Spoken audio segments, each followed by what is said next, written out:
రామకృష్ణ గారితో మొదలు. అదే సరదాగా నవ్వుకునేందుకు రావు రమేష్ గారు, నరేష్ గారు మనకాపురం ఆయన పద్యాలు ఒక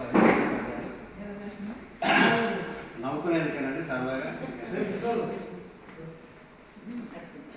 వధువునడిగెను నూతన వరుడు, వధువునడిగెను నూతన వరుడు, నీకు ఇష్టమైన ఆహారము లేని మంచి శాకమా లేక మాంసమా, నాకు నచ్చే వజ్రాల హారమని చెప్పే వధువు.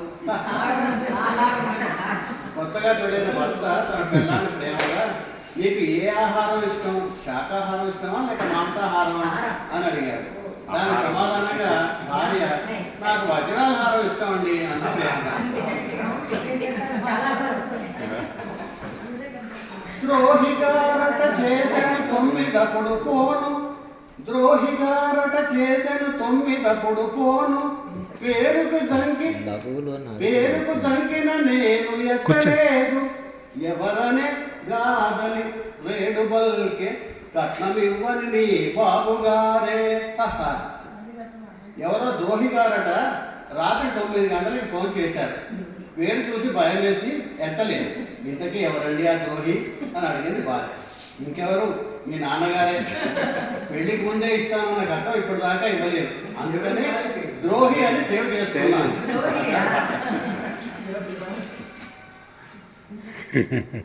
పడగ విప్పాడు పెనునాగు మీద రాయి విసురుట, పడగ విప్పాడు పెనునాగు మీద రాయి విసురుట, పడుకొని హాయిగాను తీక్షణముగా నాటక చూస తెరవ విలిచి నీరడుగుట, కీడే దిందు నీకు. పడగ విప్పాడుతున్న నాగుపాము మీద రాయి విసరడం ప్రమాదమా, లేక పడుకుని టీవీలో లీనమైపోయి సీరియల్ చూస్తున్న పిల్లాన్ని కొంచెం మంచినీళ్ళు కమ్మని అడగడం ప్రమాదం. పిల్లాన్ని మంచిని అడగడం ప్రమాదం. సింహ స్వప్నమనగనేమి శీనుమామ, సింహ స్వప్నమనగనేమి శీనుమామ, జన్మజామాత ప్రశ్నకు అతడేమో పత్నికెదురు బలిగినట్లు పగటి కలలు కనడమే సింహ స్వప్నమనెను. సింహ స్వప్నం అంటే ఏమిటి సినిమాయ అని అల్లుడు అడిగితే మావయ్య నెమ్మదిగా భార్య మాటకు ఎదురు చెప్పినట్టు పగటి కళలు కనడమే అల్లుడు సింహస్వప్నం అంటే అని.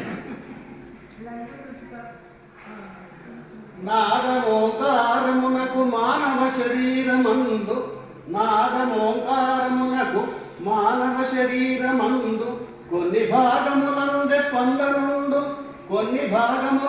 స్పందనుండు, భార్య పిలువ ఏవండన్న పలుకు విన్న సర్వముల్ పరుగిడునట సంతుత.